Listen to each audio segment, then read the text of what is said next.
आकाशवाणी रायपुर है। छत्तीसगढ़ी समाचार बुलेटिन के संग अनुरिमा शर्मा के जय जोहार।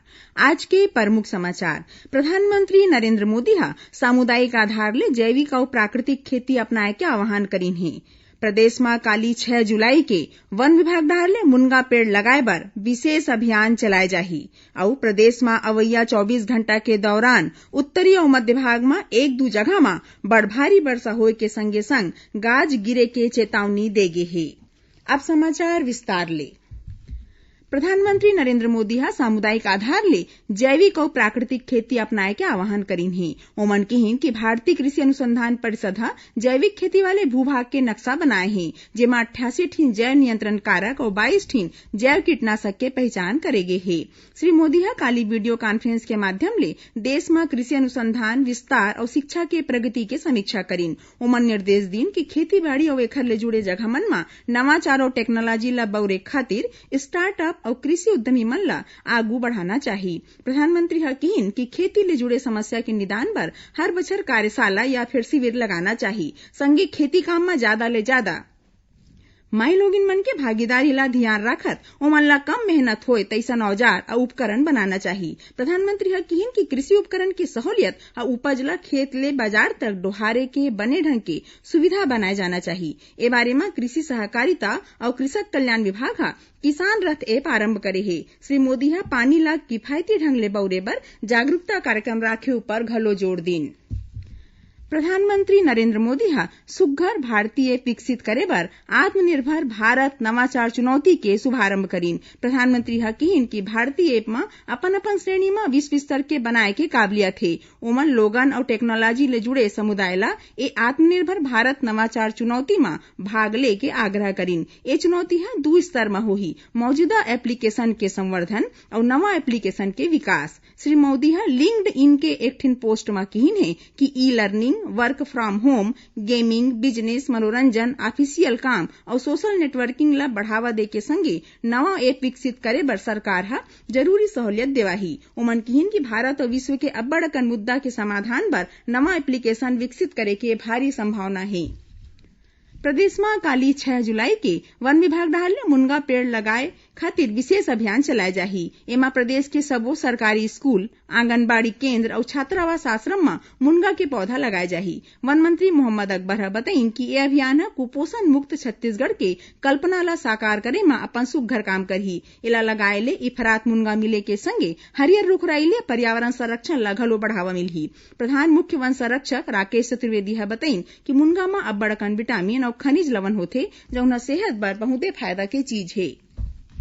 दुर्ग जिला के जवान लइका मन अपन संघरा प्रयास ले एकठिन भाठा भुइयां ला हरियर बगीचा में बदल दे हैं। महात्मा गांधी राष्ट्रीय ग्रामीण रोजगार गारंटी योजना मनरेगा के माध्यम ले जिला के मरमरा गांव में जवान लइका मन पौधा लगाओ जीवन बचाओ के नारा दे के ए भाठा जमीन में नान नान पेड़ लगा के ओला सुंदर गार्डन बना दे हैं। मिले जानकारी मुताबिक गांव के जवान लइका मन के ए प्रयास ला ग्राम पंचायत ले घलो सहयोग मिलिस। फिर बाद में मनरेगा मदले करीबन 4.5 लाख रुपया मंजूरी देगिस। जुलाई 2017 में ये भाठा भुइयां में सीताफल, जाम, करौंदा, नीम और गुलमोहर समेत आने 300 ले ज्यादा नान्हे पेड़ लगाए गे रहिस। प्रदेश में तेंदूपत्ता सकेले के काम सल्लग चलत है। चालू सीजन में 9,72,000 मानक बोरा ले ज्यादा तेंदूपत्ता सकेले गे हे। एखर ले सकलैया यानी संग्राहक मन ला 389 करोड़ रुपया के इनकम होए हे। इहाँ बता दन कि कोरोना संक्रमण के सेती तेंदूपत्ता सकेले ले लेके स्टोर करे तक के काम स्थानीय समिति ले कराए गे हे। केंद्र सरकार हा आज कहे है कि बीते 11 अप्रैल ले 9 ठिन राज्य के 2.5 हेक्टेयर जगह में टिड्डी नियंत्रण अभियान चलाएगिस। ये 9 ठिन राज्य में छत्तीसगढ़ समेत राजस्थान, मध्य प्रदेश, पंजाब, गुजरात, उत्तर प्रदेश, महाराष्ट्र, हरियाणा और बिहार शामिल हैं। कृषि मंत्रालय है बताइन कि टिड्डी दल के प्रकोप ले ये राज्य मन में फसल के ज्यादा नुकसान हुए के खबर नहीं है। यहाँ बता दन कि भारत पहला देश है जहाँ टिड्डी दल के नियंत्रण पर ड्रोन के इस्तेमाल करे जात है। छत्तीसगढ़ के खबर ले है आपके वास्ता और खबर के विश्वसनीयता ले है हमर वास्ता। आकाशवाणी समाचार रायपुर के प्रादेशिक समाचार बुलेटिन के संगे संग हमार समसामयिक कार्यक्रम आप रेडियो के संग अपन मोबाइल में घलो सुन सकत हो। आकाशवाणी समाचार फेसबुक, ट्विटर और यूट्यूब में घलो हावय। हमार फेसबुक पेज हरे Chhattisgarh news on AIR, Twitter handle CGAIR news और हमार यूट्यूब चैनल हरे छत्तीसगढ़ AIR न्यूज। तो अब रेडियो के संगे संग आपके मोबाइल के माध्यम ले हम आप तक पहुंचत हन। छत्तीसगढ़ के हर खबर पर सुनत रहो आकाशवाणी समाचार। छत्तीसगढ़ी समाचार बुलेटिन आप मन आकाशवाणी रायपुर ले सुनत हव। अउ अब आगू बढ़न बाँचे समाचार डहार।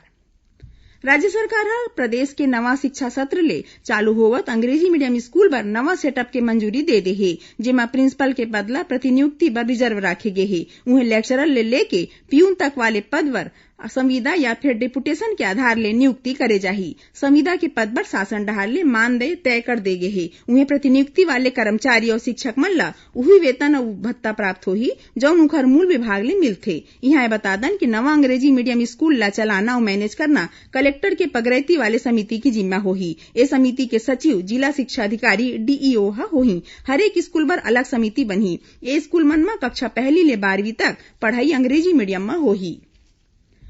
प्रदेश सरकार ह राज्य के सीमा मन म बने 16 ठिन परिवहन जांच चौकी ला फेर ले शुरू करे के आदेश जारी करे हे। ए आदेश के संगे परिवहन उड़न दस्ता के संचालन घलो चालू हो गे हे।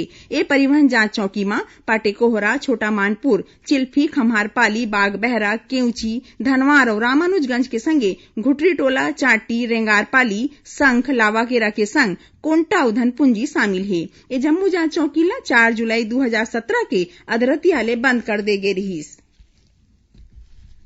खाद्य कारोबारी मन ला लाइसेंस और पंजीयन के संगे वार्षिक रिटर्न दाखिल करे बर अब ऑनलाइन सहूलियत मिलही। मिले जानकारी मुताबिक खाद्य सुरक्षा और मानक प्राधिकरण ह एखर बर FOS नाम के एक नवा सॉफ्टवेयर तैयार करे हे। एहर सिंगल विंडो सिस्टम असन काम करही। पहली चरण म एला 9 ठिन राज्य म लागू करे जाही। फेर एखर सफल होए बाद बाँचे राज्य मन म एहा लागू होही। राज्य सरकार ह होटल रेस्टोरेंट म चलत बार अउ मदिरा स्टॉक जगह ला अवैया 12 जुलाई तक बंद राखे के निर्देश दे हे। एखर पहली सरकार ह आज 5 जुलाई तक ए सब ला बंद राखे के आदेश जारी करे रहिस।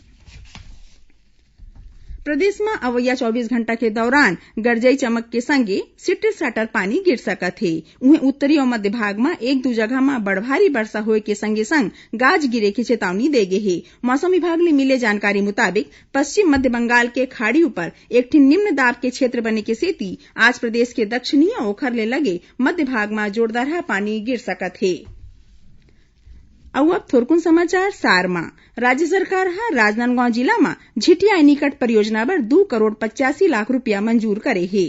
जांजगीर चांपा जिला म कीटनाशक दवा बेचे म 19 करोड़ रुपया के गड़बड़ी के मामला म कंपनी के जोनल मैनेजर, रीजनल मैनेजर समेत 16 जिन मन के खिलाफ FIR दर्ज करे हे।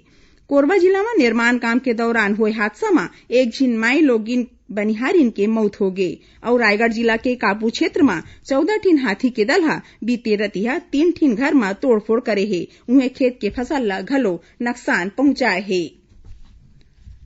आखिर में प्रमुख समाचार एक घाव फेर। प्रधानमंत्री नरेंद्र मोदी ह सामुदायिक आधार ले जैविक और प्राकृतिक खेती अपनाए के आह्वान करीन हे।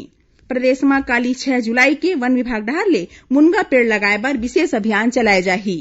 और प्रदेश में अवैया 24 घंटा के दौरान उत्तरी और मध्य भाग में 1-2 जगह में बड़ भारी वर्षा होए के संगे संग गाज गिरे की चेतावनी दे गे हे। एकरे संग छत्तीसगढ़ी समाचार बुलेटिन इहीं सिरावत हे।